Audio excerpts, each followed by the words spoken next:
Reached today, effective at 4 a.m. tomorrow local time, the fighting across the Lebanese-Israeli border will end. Will end. This is designed to be a permanent cessation of hostilities. What is left of Hezbollah and other terrorist organizations will not be allowed, well, I emphasize, will not be allowed to threaten the security of Israel again. Over the next 60 days, the Lebanese army and state security forces will deploy and take control of their own territory once again. Hezbollah terrorist infrastructure in southern Lebanon will not be allowed to be rebuilt. And over the next 60 days, Israel will gradually withdraw its remaining forces. And civilians on both sides will soon be able to safely return to their communities and begin to rebuild their homes, their schools, their farms, their businesses, and their very lives.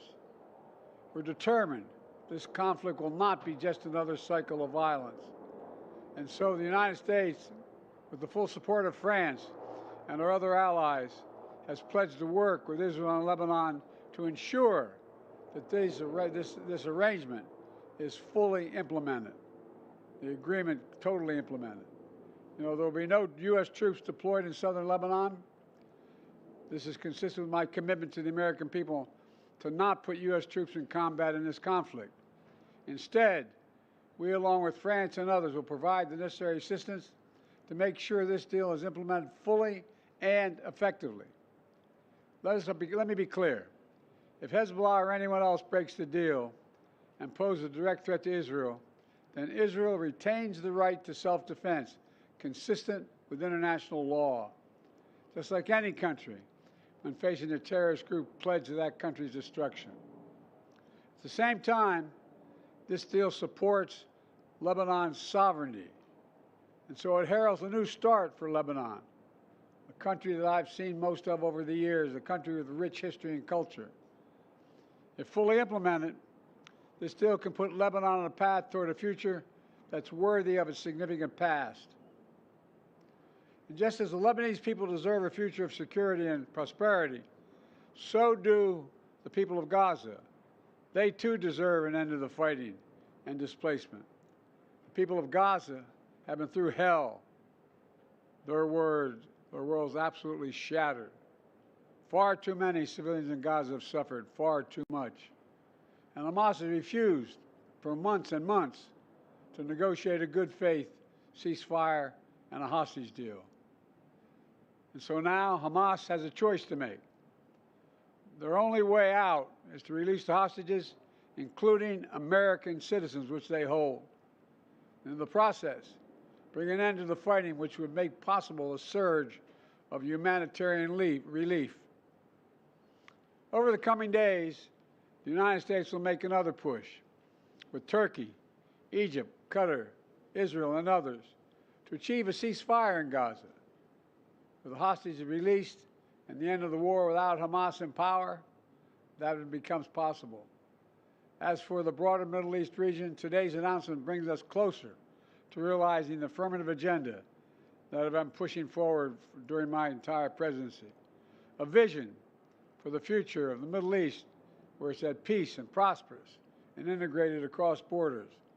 A future where Palestinians have a state of their own, one that fulfills its people's legitimate aspirations, one that cannot threaten Israel or harbor terrorist groups with backing from Iran. A future where Israelis and Palestinians enjoy equal measures of security, prosperity, and yes, dignity. To that end, the United States remains prepared to conclude a set of historic deals with Saudi Arabia, to include a security pact and economic assurances, together with a credible pathway for establishing a Palestinian state and the full normalization of relations between Saudi Arabia and Israel, a desire they both have. I believe this agenda remains possible, and in my remaining time in office, I'll work tirelessly to advance this vision for an integrated, secure, and prosperous region, all of which strengthens America's national security. Getting all this done will require making some hard choices.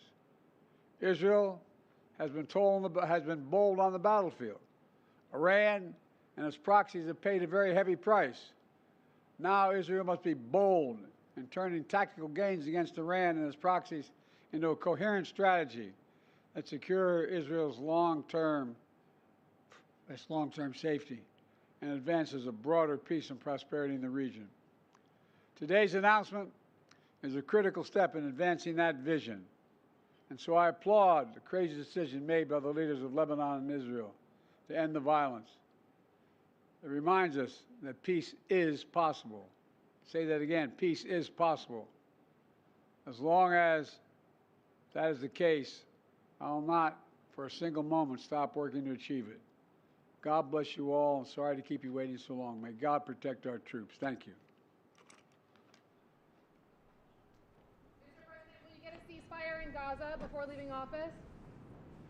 Ask me how I get a ceasefire, and I think so. Hold on, praying. How is this push any different from the previous ones? You don't see that. Should be reported. What? Mr. President, what have you told the new administration?